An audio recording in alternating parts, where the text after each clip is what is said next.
Por aquí Ángel María y aquí estamos en otro contenido nuevo de salir del anuario espiritual. Hoy con una de esas personas que admiro profundamente, tanto en lo profesional como en lo personal, ¿no? Y hoy pues tengo el placer de presentar a Víctor Gay Zaragoza. ¿Qué tal estás? Hola Ángel, muy bien, muy bien. Muchas Fíjate, gracias.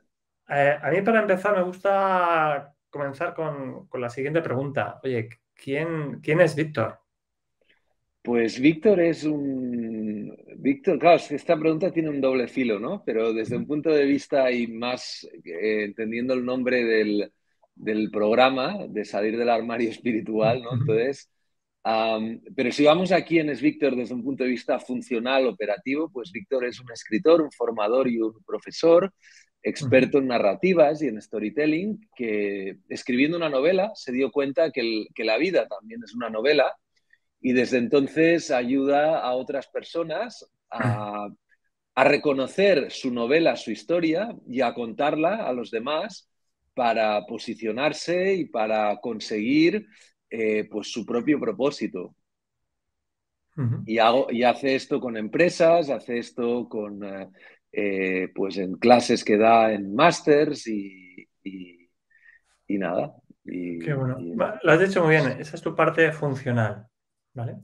Y aquí en este espacio que es un poco distinto como tú ya captabas, tu parte esencial que has descubierto de quién es Víctor. Bueno, pues Víctor es como un puente que lo que hace es llevar a personas de una orilla a la otra, ¿no? Mm, Y a través, y para llevarlas de una orilla a la otra, pues se hace valer y utiliza pues algo que me apasiona y que se me da, bueno, se me da, o tengo cierta facilidad para hacerlo, ¿no? Que es a través de la construcción de relatos, de narrativas, ¿no? Y entendiendo la narrativa como un conjunto de relatos para conseguir lo que la persona se proponga, ¿no? Entonces, básicamente, lo que hace Víctor es esa función, como si fuera un puente, de construir ese puente para llevar a la persona de un lado al otro. qué bueno. Me gusta mucho cómo las has expresado, ¿no? Los dos somos unos grandes amantes de las historias. De hecho, en un tiempo estuvimos ahí esbozando, trabajando cómo podíamos potenciar o sumar ideas. Y recientemente eh, descubrí a través de tu LinkedIn, porque hace un tiempo que no hablábamos, una historia personal tuya muy potente, ¿no? Y este contenido de hoy, este vídeo, lo hemos llamado Aceptar las historias de la vida. ¿Nos puedes contar esa historia que sucedió y que compartiste en tu LinkedIn en su momento? Pues imagino que te refieres ¿es algún episodio de mi lucha contra el cáncer Sí, sí, o en el primero general? que pusiste, que fue Ujú. como que reaccionó mucho a la gente y luego te preguntaré sobre eso. La primera vez que compartiste eso, sobre tu historia. Bueno, pues sí, sí, la primera vez que compartí sobre la lucha en la que estaba contra un cáncer de linfomas de alto crecimiento, que es un tipo de cáncer muy agresivo que crece muy rápido. Y la primera vez que hablé de ello fue cuando ya llevaba 2 meses, un mes y medio en el hospital y 2 meses de lucha o de batalla. Ese primer tiempo, pues la verdad, estuve centrado en lo que es la lucha en sí, ¿no? También es el momento que la enfermedad estaba más desarrollada y que el tratamiento que estaba recibiendo era el más duro, ¿no? Entonces era el momento más físicamente, biológicamente más duro, no tenía energía ni ganas de cuidar más a los que me cuidaban, ¿no? Ujú. Las 4 o 5 personas alrededor mío que me cuidaban en mi día a día. Pero al cabo de un tiempo, cuando sobre todo hice la primera salida al hospital y me dejaron salir unos días a descansar, entonces sí que me sentí eufórico y bien de volver a disfrutar pequeñas cosas de la vida, ¿no? Que no le damos mucha importancia, como pues beber una Coca-Cola en la playa, estar con tu pareja, que te dé la brisa del mar en la cara. Y entonces sí que ya llevaba días que quería compartirlo y entonces ahí pues me animé a compartirlo, pues para normalizarlo también, ¿no? Y para, en fin, pues son cosas que la vida te da Mm. y te pone y pues no sé, quizá pueden ayudar a más personas a enfocar cosas de su día a día. Sí, yo creo que a veces hay como una idea general de que somos insensibles al dolor ajeno, que vivimos en una sociedad muy, eso, aséptica y que, uy, que ha escapado, que, Perdona, que, perdona. que vivimos como muy, eso, desconectados del otro. Cuando tú viste las reacciones, perdón, que tuvo ese artículo que publicaste, ¿qué sentiste? ¿Qué experimentaste? Bueno, pues ese artículo que colgué en LinkedIn, pues tuvo casi más de 500.000 de visualizaciones, no sé, 50.000 comentarios. Entonces fue algo pues hombre, evidentemente que no puedes contestar, o sea, no puedes ir uno a una a todas las personas que escriben, pero igualmente recibes, ¿no? Y sientes y percibes esa fuerza. Y sí que es verdad que eso que la gente cuando estás mal te deja de lado y tal, yo estoy totalmente, o sea, mi experiencia ha sido todo lo contrario, que, que al revés, vivimos una sociedad pues más empática de lo que parece. Y bueno, también, no sé, esta ha sido mi experiencia, teniendo Mm. sociedad que es la gente que nos rodea, ¿no? Y en todos los círculos, ¿no? Entonces yo alrededor mío, pues puedo darme muy por satisfecho de todo el apoyo que he recibido y bueno, es un apoyo que al final, si tú no tienes tu propio apoyo, no sirve de nada, ¿no? Es decir, que si tú no eres tu propio pilar, pues aunque tengas todo el apoyo del mundo alrededor tuyo, no va a funcionar, ¿no? Pero el tener todo ese apoyo alrededor tuyo, al menos a mí me ayudó mucho a fortalecer mi propio pilar, ¿no? Y creer más en mí y en mi recuperación. Y, y fíjate, evidentemente, como tú dices, no se puede contestar a 50.000 comentarios porque físicamente no da tiempo, ¿no? Pero a mí, yo porque me saltó a través de LinkedIn también y vi tanto lo que ponías como lo que la gente compartía, a mí sí me conectó con que realmente el ser humano en lo profundo sí quiere conectar con el otro, ¿no? Yo lo vi como un ejemplo de lo que tú decías de las cosas importantes de la vida, ¿no? Yo creo que no sabes que yo tuve en su momento un accidente complicado y, bueno, en mi caso tuve que aprender a andar y claro, los primeros pasos que di, ¿no? Que batí el récord del mundo de los 100 metros, que los primeros 100 metros que recorrí fueron en una hora, pues imagínate, 100 metros en una hora, lo que te da para saborear cada uno de los metros, ¿no? Entonces, Mm.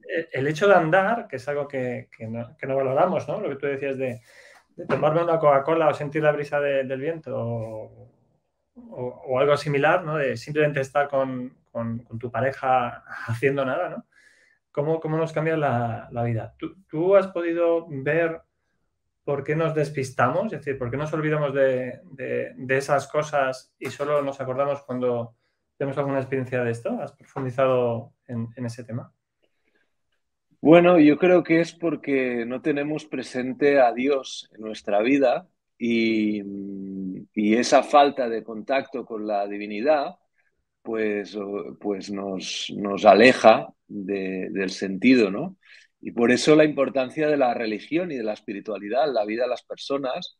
Y es algo que antes quizás estaba como... Se habla de que hay dos fuentes de la moral, de la religión y de la espiritualidad.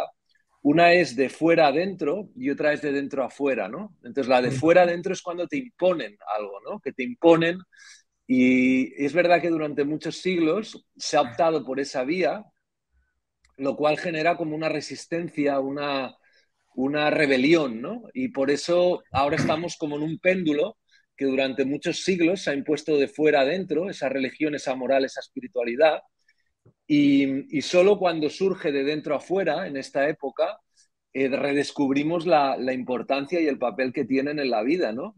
Entonces, al final, si estamos en contacto con la espiritualidad, con la religión, con la moral, en nuestro día a día, pues estamos cerca de esa dimensión, ¿no? De ese reino de Jesús que decía, que hablaba de reino, pero no era un reino per se, era un reino el reino de Dios, ¿no? El reino divino. Entonces, al final, estar en contacto, lo que Jesús llamaba el reino de Dios, que había venido a traer ese reino de Dios, era que había venido a acercarnos y a conseguir que estemos presentes en esa dimensión, ¿no? Los budistas, pues a través de la meditación lo promueven el mismo estado. Entonces, para mí, y si esta sección se llama, este programa, Salida al armario espiritual, pues me lo pones en bandeja, ¿no? Yo creo que al final es muy sencillo porque pasa eso, ese olvidarnos, porque nos olvidamos de estar en contacto con esta dimensión. Y esta dimensión, en el fondo, es a la que todas las religiones nos han querido llevar. Lo que pasa que como nos han llevado de fuera adentro durante muchos siglos, hay esta resistencia, ¿no? Y se ve como anticuado o tal, pero para mí es fundamental, ¿no? Si quieres, pues aunque sea, me acuerdo un concepto que acuñaron un teólogo, ¿no? Que hablaba de espiritualidad laica, Ah, como de una espiritualidad sin dogmas, ¿no? Pero ya sea a través de la religión, del budismo, del cristianismo, de cualquier religión, o ya sea a través de ti mismo, para mí, si no hay contacto con esta dimensión, es cuando nos olvidamos de todo eso. ujú. Y fíjate, cuando a veces tenemos una dificultad en la vida o una situación compleja, hay gente que lo percibe como un castigo de Dios, ¿no? Y hay gente que lo ve como una oportunidad. A mí me gustaría que nos contaras, compartieras cómo viviste tú esta experiencia que te ha traído la vida, cómo lo has vivido desde esta perspectiva que estamos hablando y cómo has sentido la presencia de Dios y pues de los ángeles guías o lo que tú también sientas. Sí, pues yo al principio, a ver, es que fue todo muy rápido, lo mío, ¿no? Entonces, llevaba unos años un poco despistado de esta dimensión de la cual hablamos, ¿no?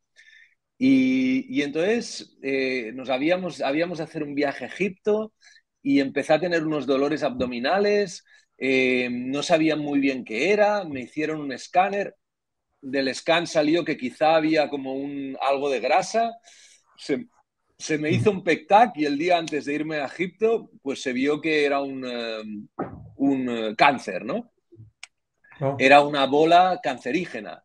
Entonces luego hubo de hacer una biopsia para ver qué tipo de cáncer y todo esto pasó en un periodo de 2 semanas. Es decir, que en 2 semanas pasé de tener una vida normal a estar diagnosticado con un tipo de cáncer muy agresivo que te mata en pocas semanas y haber de estar hospitalizado recibiendo un esquema de quimioterapia que recibes 24 horas durante 8 días con pausas, en fin, como un cambio de vida radical, ¿no? Y al principio fue tan rápido el ajuste que mi propia narrativa no consiguió, mi narrativa mental no consiguió dar con ese relato, ¿no? Para afrontar esa prueba que me había puesto la vida.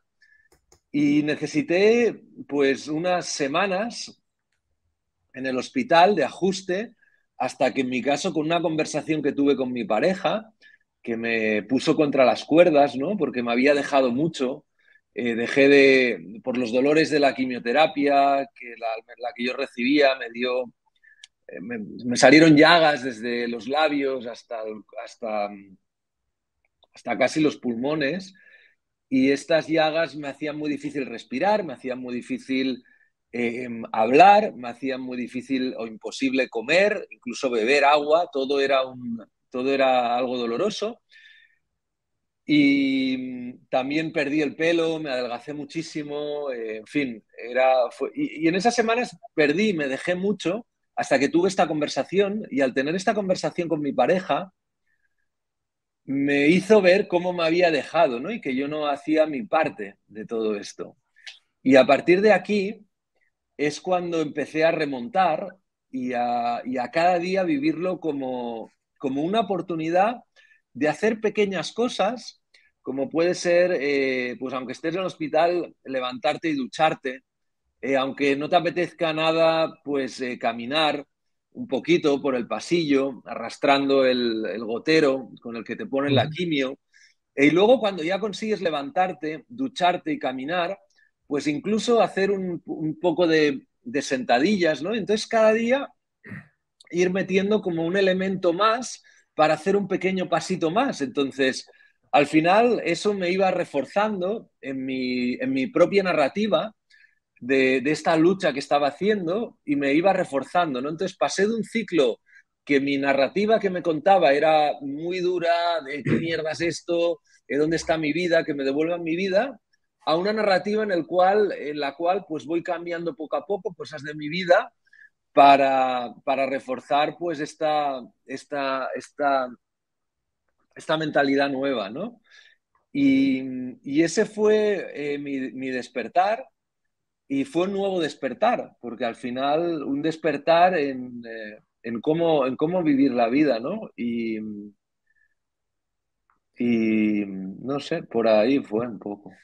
Y comentabas antes también de la fuerza interior y precisamente una de las veces que saliste por ahí al pasillo con, con tu y esos batas tan sexys que ponen en los hospitales, te hicieron una foto muy bonita, ¿no? Como el espíritu de superación, ¿no? Y bueno, que te pidió, creo que fue un enfermero, ¿no? Te pidió hacer esa foto y la compartió y fue una foto, la era muy inspiradora también. Y creo que fue un ejemplo de superación, ¿no? Sobre todo para las personas que en nuestro día a día tenemos un montón de excusas. Mira, antes de este vídeo contigo tenía una sesión con mi entrenador personal, ¿no? Es decir, ahora que estamos en diciembre, me decía, pues mira, es que desde septiembre a hoy, de todas las personas, solo me siguen tú y otra persona, continuáis, ¿no? Y pensamos que queremos conseguir resultados ahí de la noche al día sin poner de nuestra parte, ¿no? Que es lo que acabas de decir hoy. Si no ponemos de nuestro lado, las cosas no funcionan, ¿no? Esa narrativa interior, en tu caso, que es un experto de la narrativa interior, ¿cómo la fuiste construyendo? Has dicho que claramente el tipping point, el punto de cambio fue esa conversación con tu pareja a través de la palabra, fíjate, fue una conversación. Y a partir de ahí, ¿cómo fuiste construyendo? ¿Qué herramientas hiciste? ¿Cómo te fuiste contando esa historia a ti mismo? Eh, de hecho, la conversación fue muy dura. Porque cuando me empezó a decir esto, que si creía que estaba poniendo de mi parte, yo no lo quería escuchar. Y hubo un momento que me dijo, ¿te has fijado que tiene roña en los brazos? Y miré mis brazos y es verdad, tenía como puntos de roña, ¿no? Porque llevaba tantas semanas sin moverme, sin ducharme en el hospital, 2 semanas en concreto, sin comer, sin ningún tipo de higiene, que tenía roña, la barba también. Y entonces ahí fue cuando me vi y lo vi y lo vi como físico, ¿no? Físico literalmente. Y entonces esa conversación fue muy dura y lo odié, pero en el mismo momento que lo odié, sabía que tenía razón y sabía que era verdad. Y sabía que me había dedicado muchos años a hacer narrativas y storytellings para mucha gente y con mucho éxito desde un punto de vista profesional, pero que de un punto de vista personal, como persona, había fracasado totalmente, en el sentido que era incapaz de afrontar y de aceptar que tenía un cáncer, que me estaba muriendo y que necesitaba hacer algo al respecto. Y, y, y ahí fue como empezó este camino, ¿no? De hecho, de pequeñas cosas y que ni siquiera sé, o sea, que hay algo que también quiero resaltar, Ángel, y es que, y es que no sabes cómo esta lucha va a acabar, ¿no? Y hay gente, he tenido, bueno, sí que sabes que vas a morir, porque todos vamos a morir, pero cuando te diagnostican una enfermedad así, la muerte se convierte, es como que la hueles, ¿no? Sí, adquiere una probabilidad muy alta. De hecho, te dan un porcentaje. Exacto, hay porcentajes. Y al final, esa cercanía con la muerte también o sea, en cierta manera te empodera en el sentido de que quizás son tus últimos días, tus últimas semanas, tus últimos meses, y sea como sea, pues yo creo que irte y poderte ir con la cabeza alta y orgulloso de lo que has hecho, pues no sé, es algo también muy, muy poderoso, ¿no? Entonces, sí que es verdad que a veces vivimos por inercia y sin contacto con esa divinidad, con esa otra dimensión y la cercanía de la muerte, que una cercanía de la muerte que te trae la enfermedad, pues te ayuda a estar más en contacto con eso. Si bien es verdad que convives, no sé, un compañero de habitación mío, pues una mañana empezó a estar mal y se fue y murió ahí mismo. Otros se salvaron, otros nos hemos salvado de momento. Entonces, al final, pues el vivir, y esto a todos los enfermos de cáncer les pasa, ¿no? Al vivir cerca de la muerte, pues eso te cambia, eso te cambia. Y de hecho hemos creado un grupo que nos reunimos de pacientes y expacientes de cáncer y todos han cambiado a raíz del cáncer, ¿no? ¿Y por qué les ha cambiado la vida? Por todo esto que hablamos, ¿no? Y eso te hace vivir de otra manera, más agradecido, más que habríamos de siempre vivir así, totalmente, totalmente. Pero mira, algunos necesitamos este tipo de extremos para despertar. Eh, Fíjate lo que has dicho, que todos vamos a morir, ¿no? Pero no vivimos con esa conciencia. Entonces, como la traen de forma, oye, que esto puede ser inminente, es cuando de ahí empezamos a poner, ¿no? Y yo creo que cuando tú hablas también de Dios, podemos hablar también de la fuerza del amor, porque yo estoy convencido que, bueno, la gente de tu entorno pues te ha aportado mucho amor y creo que has recibido también amor de personas externas, ¿no? Pero claro, amor es relación, es decir, implica las dos partes. Tú tuviste que mover de tu lado, ¿no? Eh, ¿Tú sentiste en algún momento, de alguna forma, esa presencia de Dios o de tus guías también, de tus ángeles guardianes, maestros, o como cada uno lo pueda vivir, eh, de alguna forma más clara o diferenciar la parte de atrás del otro, que es una forma de verlo, evidentemente, y yo seguro que ahí lo viste, pero ¿en qué más cosas lo pudiste percibir, así como de forma muy, muy nítida? Y una de las cosas más heavies que me pasó, y esto no lo he explicado en público, solo lo he explicado con otros pacientes y expacientes de cáncer y todos les ha pasado cosas parecidas.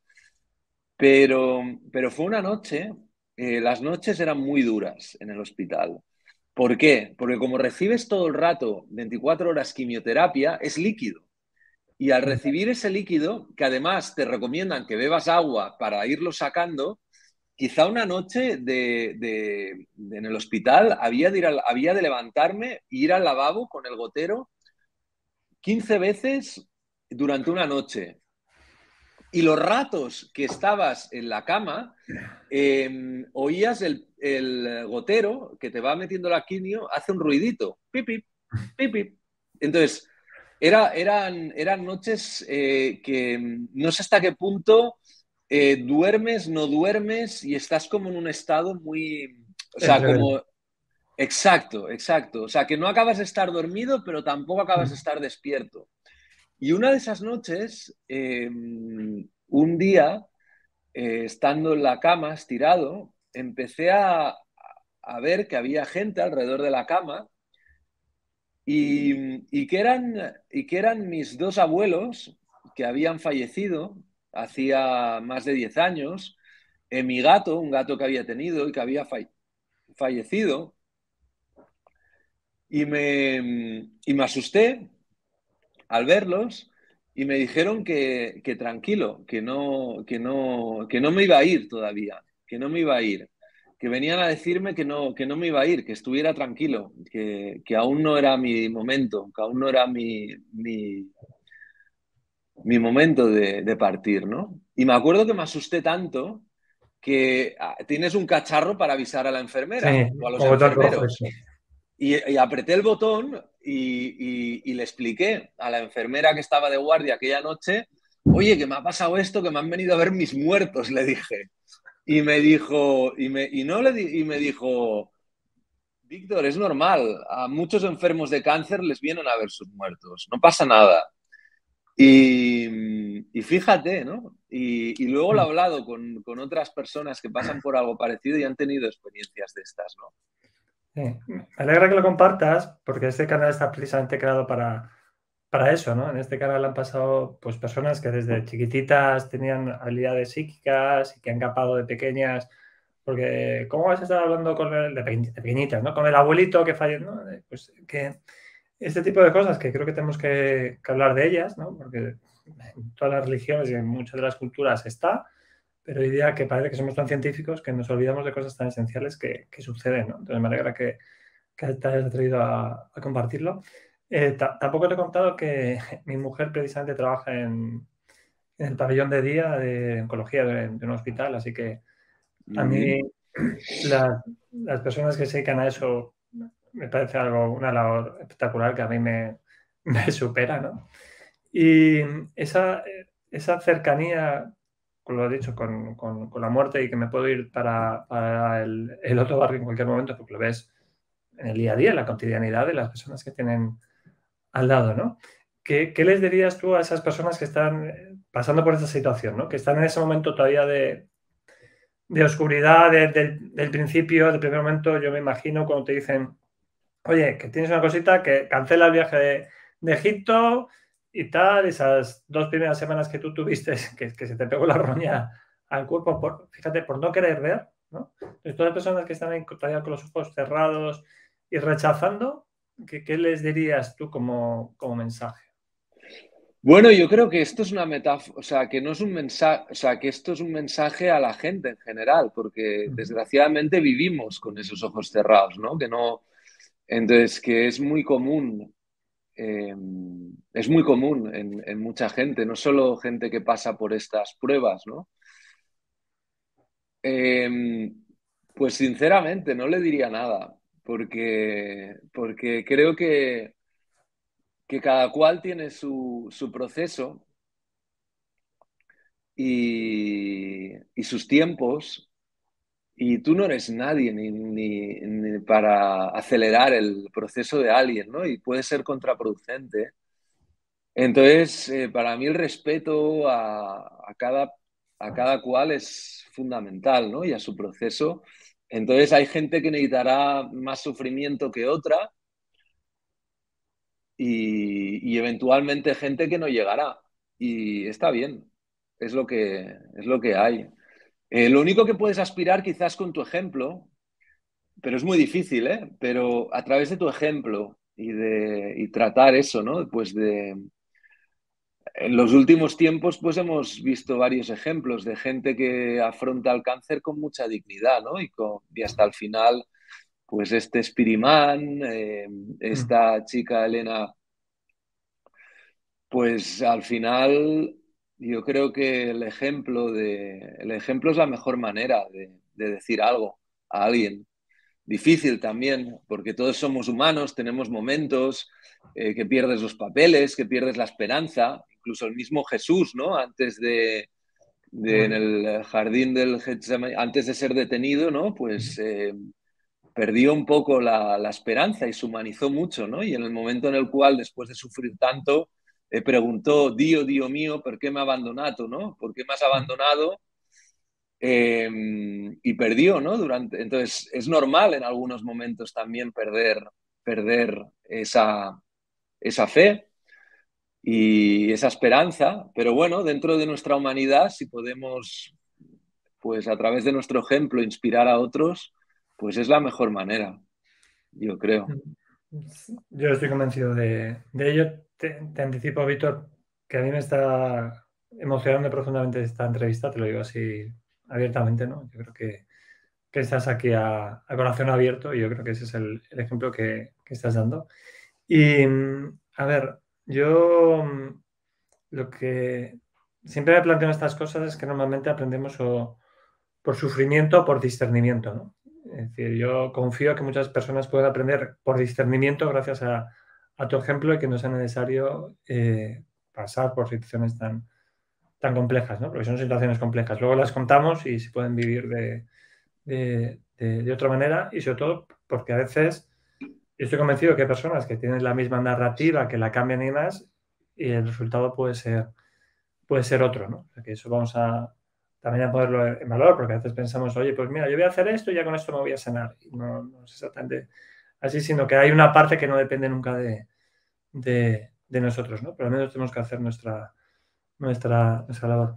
Y me gustaría saber, oye, ¿cómo has vivido la vuelta a tu vida normal, ¿no? Una vez que has superado ya esta etapa de la enfermedad, estás reincorporándote a tu vida profesional, ¿qué ha cambiado en esa parte que te empezabas presentando desde la parte más profesional, más operativa? ¿Qué ha cambiado en tu día a día hoy, en tu profesión, en tu forma de vivir y entender el mundo y de estar? Pues todo, todo. Es una revolución radical, o sea, es un cambio radical. Entonces, y cambia todo porque los cimientos de tu propia casa son totalmente diferentes, ¿no? Entonces, al menos a mí, el proceso este me ha hecho ir otra vez al núcleo y desde el núcleo he vuelto a edificarlo todo. Entonces, todo y que haga lo mismo, ese núcleo, como ese fundamento es diferente, también te da otras posibilidades para el edificio, ¿no? Puedes hacer un edificio más alto, más grande, porque al final esa base es más fuerte, ¿no? Entonces, pues básicamente yo tengo la suerte de que me gustaba mucho y me ha gustado mucho siempre lo que he hecho, ¿no? Pero todo esto me ha dado una nueva perspectiva y estamos haciendo pues cosas diferentes, otro tipo de proyectos en la misma línea. Mm. Pero no quiero decir mucho porque prefiero hablar con hechos y Sí, realidades, sí. pero porque no quiero gafarlos, ¿no? Pero estamos Sí, no, no, con sí. varios proyectos muy inspiradores en la misma línea, ¿eh? De narrativas, de storytelling, pero más allá de lo que hacía. Ujú. Y este más allá de lo que hacía tiene que ver con esto que te digo, ¿no? Que al haber ido al núcleo, haber ido a la base del edificio y haber hecho unos cimientos totalmente nuevos, pues eso te permite edificar algo diferente. Y, y entonces el cambio ha sido radical. Y también tratar de tener más presente esa dimensión de la que hablabas, ¿no? Ese reino, ese reino que hablaba Jesús o ese nirvana de los budistas, o en fin, esa dimensión, tenerla más presente en el día a día, ¿no? En todo lo que hacemos. O sea, que tú ya te crees eso de buscar primero el reino de su justicia, que todo lo demás se os dará por añadidura, te lo empiezas a creer eso. Es que totalmente, o sea, es que no hay ninguna duda. Al final sí, sí, es que totalmente. Es que si no tienes ese reino, lo demás no vale nada, además. Entonces, ya puedes tener lo que sea, que si no tienes ese reino, nada vale.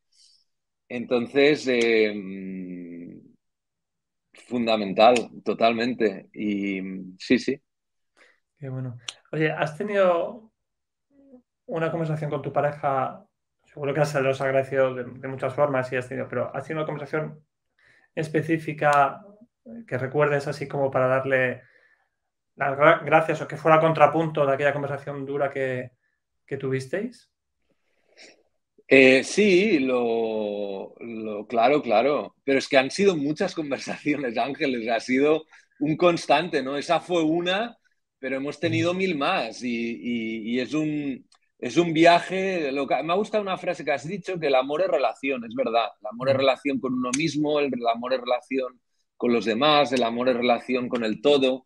El amor es relación, ¿no? Y esa relación es como un río y hay momentos que viene cargado, otros momentos que viene seco y con menos agua, más agua, otras veces que viene bravo con rápidos, otras veces está en calma, como un espejo que te puedes ver reflejado, ¿no?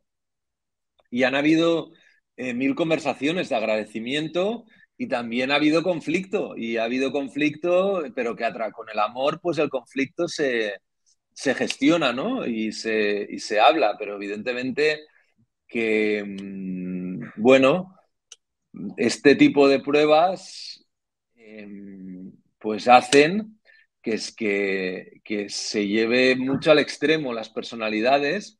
Estás muy desgastado, la quimioterapia te deja, pues eso, estás con dolores físicos, estás con dolores psíquicos y pues todo eso desgasta y no es fácil. Y tiene mucho mérito. O sea, se habla mucho de los enfermos, pero se habla poco a veces de los que acompañan a los enfermos, desde las enfermeras hasta los médicos y también, por supuesto, las parejas, madres, hijos y todo ese entorno, ¿no? Y no, no es todo, no, no es fácil, todo lo contrario. Y no es paz lo que hay muchas veces, es guerra. Pero esa guerra es la que necesitas para alcanzar esa paz, ¿no? Y mientras los valores estén claros, bienvenido sea para aprender y para crecer. Entonces, para mí, sí, sí, es fundamental esa red de apoyo.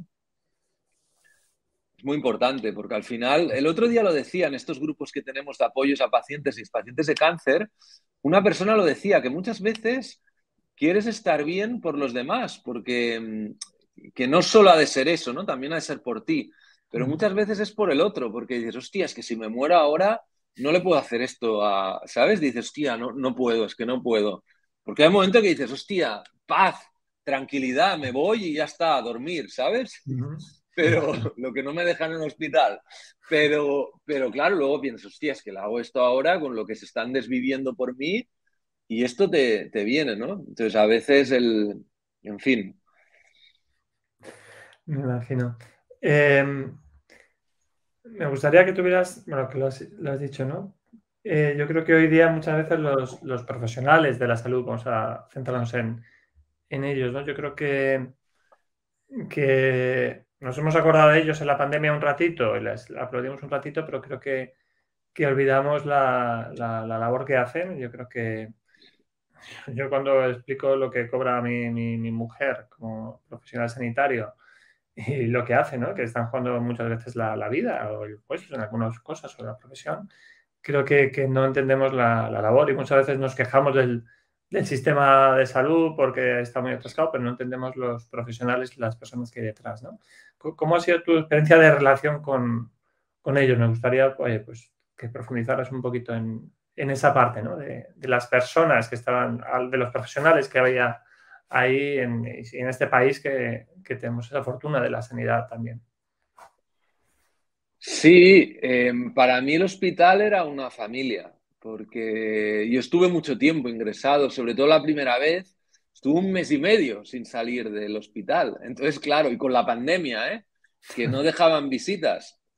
Entonces, claro, eso es una familia. Y en una familia te quieres, te odias, te dices cosas muy bonitas, cosas muy feas, es un todo, ¿no? Y, y entonces, pues las enfermeras para mí son vitales en este, porque al final los médicos deciden con los datos, ¿no? Deciden, mira, el dato, esta biopsia es este cáncer tiene este tratamiento, esta quimio, pero luego al final quien te viene a poner en la quimioterapia, quien comprueba que la quimioterapia esté yendo bien, todo lo ejecutan las enfermeras. Y esa ejecución es la que tiene el contacto con el paciente, ¿no? Y entonces es fundamental. Yo me acuerdo cuando llegué, o sea, el primer día, cuando descubrieron el tipo de cáncer que era, porque al principio pensaban que era otro tipo de cáncer, más, bueno, no quiero decir suave, pero no tan agresivo. Y el tipo de cáncer que pensaban que era al principio, no había ni de ingresar, era un tratamiento de ir al hospital de día una vez cada semana o cada 15 días, pero luego descubrieron que era otro tipo de cáncer más agresivo y que había de ingresar. Y me dieron 2 horas para ingresar. Me dijeron, te damos 2 horas para ir a casa hacer una mochila, poner lo básico y venirte ya, porque hemos de empezar Joder. ya. Y mañana empiezas la quimioterapia, pero antes de empezar la quimioterapia tenemos de poner el catéter, o sea, has de ingresar ya, o sea, es un tema ya y tenemos de monitorizar desde ya. 2 horas. Y cuando ingresé, la escalera 6, planta 3 del Hospital Clínico de Barcelona, en hematología, me acuerdo cuando oí la puerta cerrar detrás mío, porque es estas puertas que se cierran lentamente, entonces entré y ¡clac! ¡pum! Y vi el pasillo y al fondo había la recepción, detrás estaban mi pareja y mi madre, y que no podían entrar por el COVID, me pudieron acompañar hasta la puerta. Y me acuerdo que empecé a llorar porque pensé, hostia, mi vida está ahí detrás y mi destino está aquí delante, ¿no? Y mi destino no es bonito y no lo he elegido. Y aunque luego esta es la liberación, que no lo eliges tu destino, ¿no? Pero al principio lo veía como una carga y empecé a llorar, empecé a llorar, empecé a llorar y dos enfermeras me vieron, Ana y Andrea, y me llevaron a una sala privada y me dejaron llorar durante 1 hora y simplemente me escucharon y escucharon mis lamentos, que si, ¿cómo puede ser? Hace 2 horas mi vida seguía normal, ahora estoy ingresado, bueno, llorar, llorar, llorar y llorar. Y cuando me quedé tranquilo, entonces y solo entonces me llevaron a la cama, a mi habitación, me ayudaron a instalarme y, y, y eso marca la diferencia, ¿no? Pero imagínate, yo soy un paciente más y en esa sala, en esa planta, tienen a 20 y cada enfermera gestiona quizá a 8. Entonces, si todos son tan intensos como yo no sé cómo lo hacen realmente para llevarlo, ¿no? Entonces, no solo es que han de hacer muy bien su trabajo, sino que su trabajo conlleva una dimensión compleja, humana, muy, muy delicada, ¿no? Y lo han de hacer muy bien. Entonces, es mucha presión, son muchas cosas a la vez, ¿no? Porque no es solo que te metan la quimio, porque eso sería una enfermera horrible, es que perciba cómo estás, que sepa decirte las cosas de la manera adecuada y lo hacen así, ¿no? Y sí, sí, solo tengo gratitud, evidentemente. Hombre, alguna enfermera cabrona hay, ¿eh? Tampoco hay que, o sea, Sí, tampoco hay todo que el rato, todo el rato. idealizarlo. Igual que hay pacientes que somos cabrones a veces, al final somos todos humanos, ¿no? Mm. Pero la verdad que yo, o sea, yo lo que más admiro es que con tan poco puedan hacer tanto. Y yo hay enfermeras que no olvidaré nunca.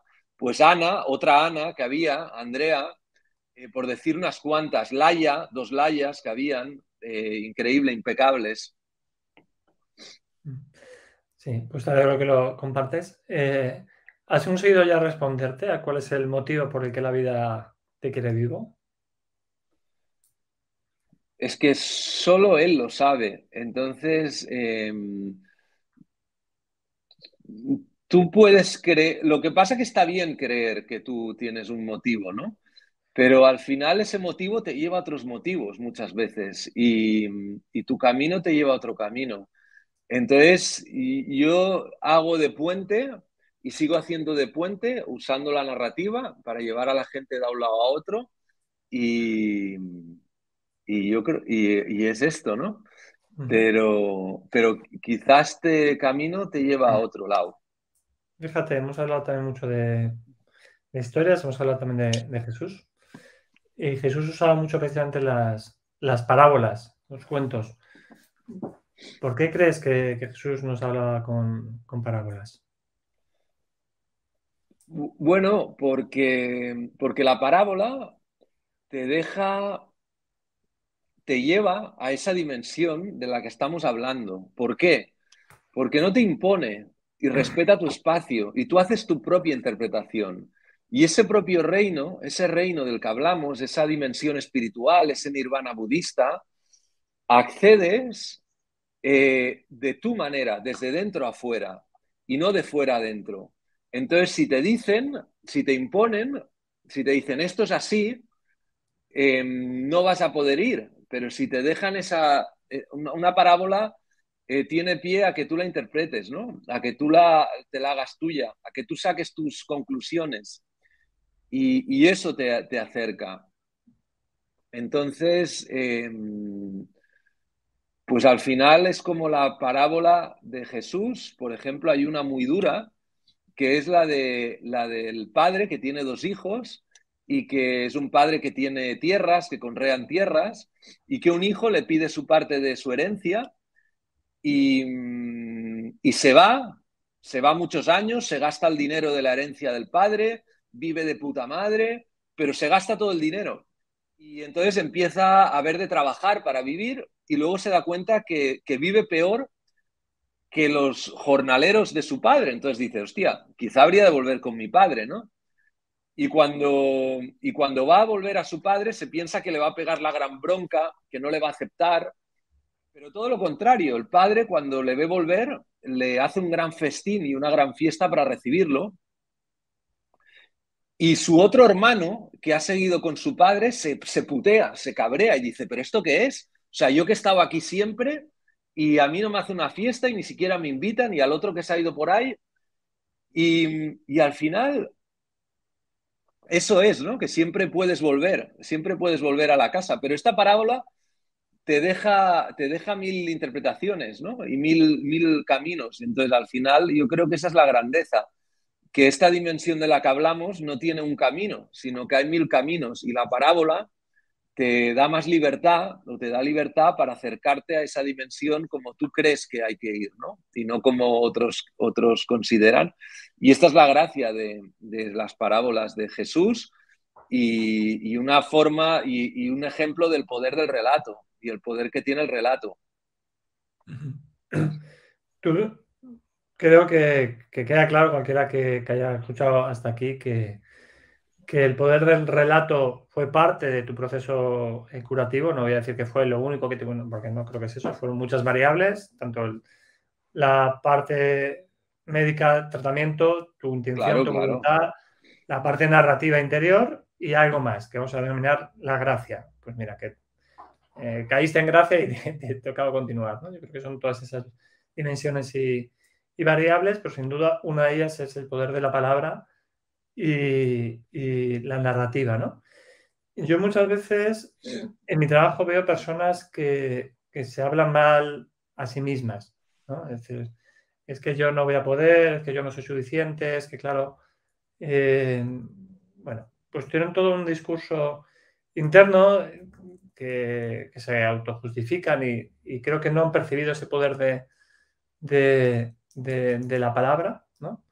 ¿Qué herramientas prácticas tenemos para a lo mejor ser conscientes o sobre todo para empezar a cambiar ese discurso interno? Necesitamos que venga alguien de fuera, siempre una pareja, para que nos diga, oye, que tienes roña en tu vida.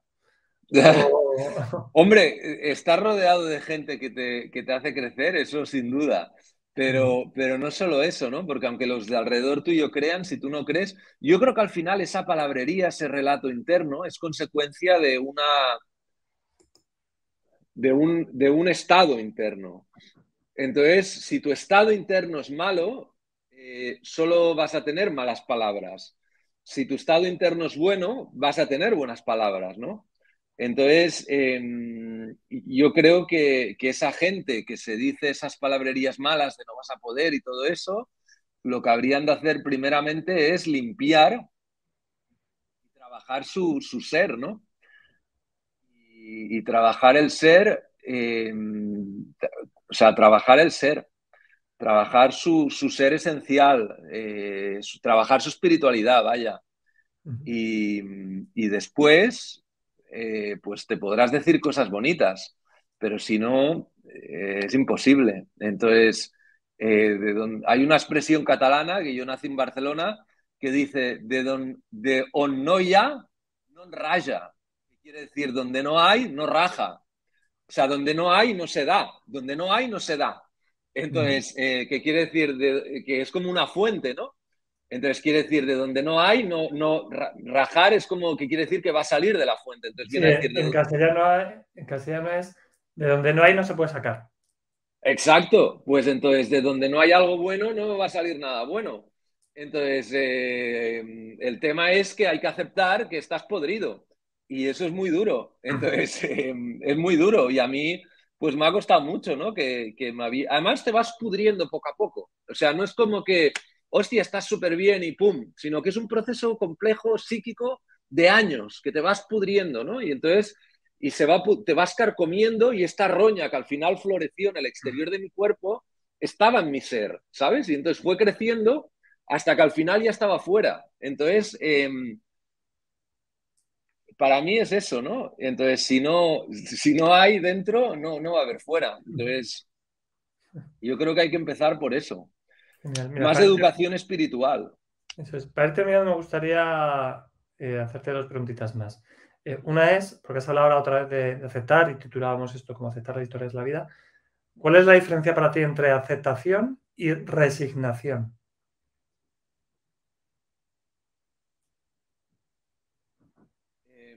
Pues para mí, aceptar y resignar parten de lo mismo, pero la receta y el siguiente paso que te proponen, las dos palabras son diferentes, ¿no? Porque con aceptar tienes como una hoja en blanco, aceptas y ¿qué haces, no? En cambio, con resignar, aceptas, no haces, ¿no? También depende de la definición que hagas de estas dos palabras. Claro, yo resignar veo como que acepta, bueno, pero claro, aceptas que no puedes hacer nada más, pero quizá hay un momento que llegas a resignación, ¿no? En la cruz, en la enfermedad, entonces hay un punto que te has de resignar, ¿no? También es bueno resignar, es que, no sé, es complejo, necesitaría definir primero bien qué significa para nosotros aceptar y qué significa para nosotros resignar. Resignar para mí es que ya no tienes margen de hacer nada más, ¿no? Y hay un momento que quizás te has de resignar. Pues cuando un cáncer es terminal, pues te queda un tiempo, entonces has de resignarte a morir. Y eso es chungo, ¿eh? Eso es chungo, porque siempre quieres más, siempre quieres un poquito más. Es como dormir a veces cuando estás durmiendo a gusto que quieres dormir un poco más, pues viviendo es lo mismo, ¿no? Siempre quieres un poco más y es muy difícil, es muy difícil, es muy difícil aceptar eso. Pero entonces resignar me imagino que debe llegar a tener que ver con eso. Aceptar lo veo más como un paso previo, ¿no? Que aún se puede hacer algo y por tanto tienes libertad de hacer algo aún.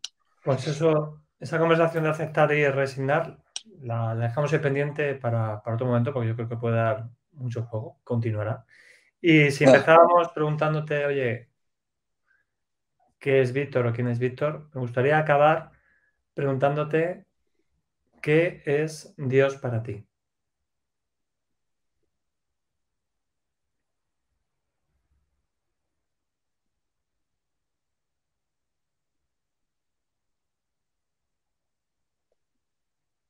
Este silencio.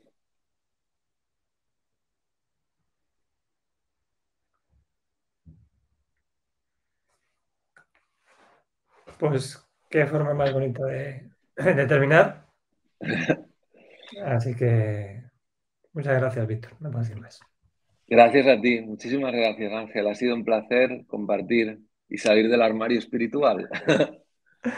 Oye, pues genial. Las personas que lo hayáis visto espero que os inspire profundamente, que como creo que antes también ha mencionado Víctor, ¿no? Que el ejemplo es lo más que podemos aportar a los demás y desde ahí que cada uno siga su camino, sus experiencias y sus propios procesos de aprendizaje. Si os ha gustado, pues eso, compartirlo, darle un like y llevarle a las personas que también creáis que le puede aportar esa luz, ¿no? Y esa claridad y ayudar a despertar a muchísimas más personas. Pues muchísimas gracias, seguimos caminando. Tú no te vayas, Víctor, que me despido de ti cuando paguemos. Y a los demás, pues eso, nos vemos en siguientes vídeos. Gracias, gracias, gracias.